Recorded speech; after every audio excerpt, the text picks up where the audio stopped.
Open Road 3 was the program to develop and test a minimum interval takeoff capability for B-58 aircraft under simulated wartime conditions. The program was conducted during the period 14 to 22 January 1963 at the Air Force Flight Test Center, with the aircraft seen arriving here. The program had two objectives. The primary objective was to determine a minimum safe takeoff interval between aircraft.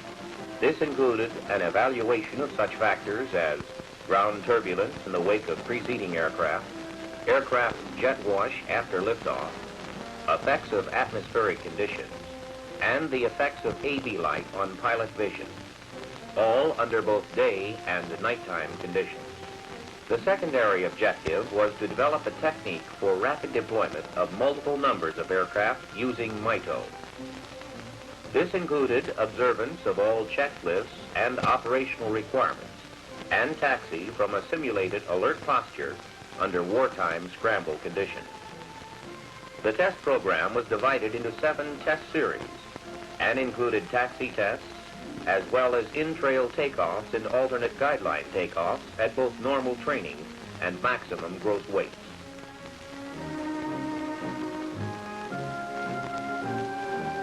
The program was directed by Strategic Air Command Headquarters and was conducted by the 19th Air Division. Participating in the program were 6 B-58 aircraft and their maintenance and flight crews, 3 from the 43rd Bombardment Wing at Carswell Air Force Base, Texas, and 3 from the 305th Wing at Bunker Hill Air Force Base, Indiana. The first day's testing was devoted to establishing taxi procedures. These studies were made during the day and again that night. These tests were used to verify scramble ground check procedures, to determine how to control the space between aircraft without excessive use of brakes and throttle, to determine the proper speed and radius for turning onto the runway, how to accelerate through the military power to afterburner range while rolling, and to determine whether or not airflow, noise patterns, and afterburner glow would affect the following aircraft. The intent was to make interval spacing solely the responsibility of the individual pilots without any outside assistance. This helicopter view shows the degree of uniform spacing distances the pilots were able to achieve and maintain after only a minimum amount of practice. The taxi distance necessary to achieve a desired 15-second takeoff interval was approximately 300 feet. Standard spacing for lights on taxi strips is 200 feet at Air Force Base installations. By maintaining a 1.5 light space between a leading and trailing aircraft, a 300-foot or 15-second separation is automatically achieved. For any interval more or less than this, of course, the distance would be adjusted accordingly. The pilots found that the separation intervals were relatively easy to maintain by anticipating the use of power and brakes. This circumstance can be compared to the reaction necessary to maintain a correct flight attitude during air-to-air refueling. The planned taxi speed was determined from the 15-second desired MITO interval to be approximately 15 miles per hour.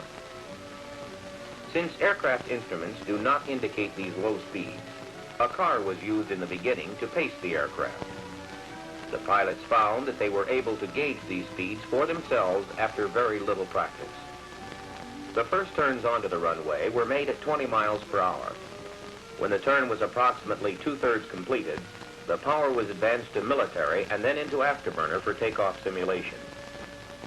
At the completion of the first 2 runs covering taxi to takeoff initiation, it was concluded that this procedure caused the aircraft to veer heavily and could possibly create tire problems under maximum weight conditions.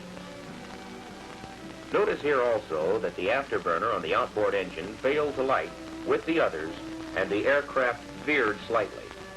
This was found to be a very minor problem. Only minimum steering correction was needed to bring the aircraft back to normal while completing afterburner light-off. To best achieve uniform transitions from taxi to takeoff, the following procedure was developed during these investigations.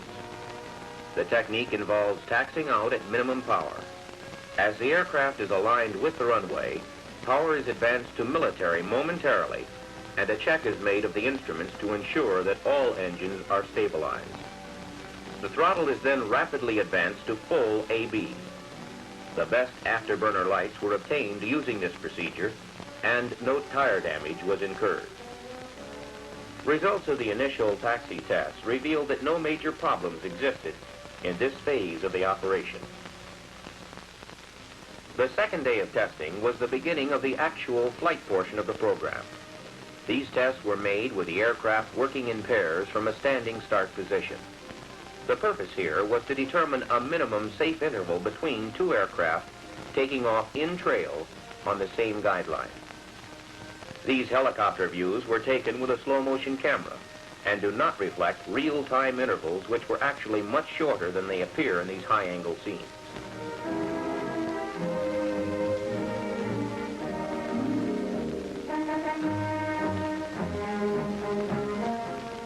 These tests were made at a training gross weight of 150,000 pounds.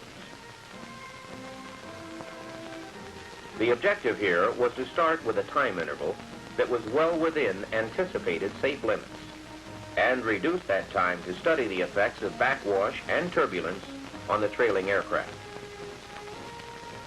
The unstick time interval between the first pair of aircraft was 30 seconds.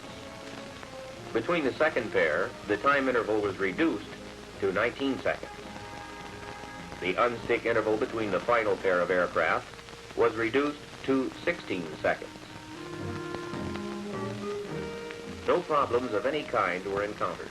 The pilots reported that these close interval single-line takeoffs were very much like normal individual takeoffs, with no special turbulence or backwash effects noted, even at liftoff and initial climb-out. After liftoff, the aircraft followed the accepted alternate left and right turn pattern. In all instances, the takeoffs were evaluated as completely safe. Following our single guideline tests, multiple aircraft takeoffs were examined using an alternating aircraft sequence on parallel guidelines.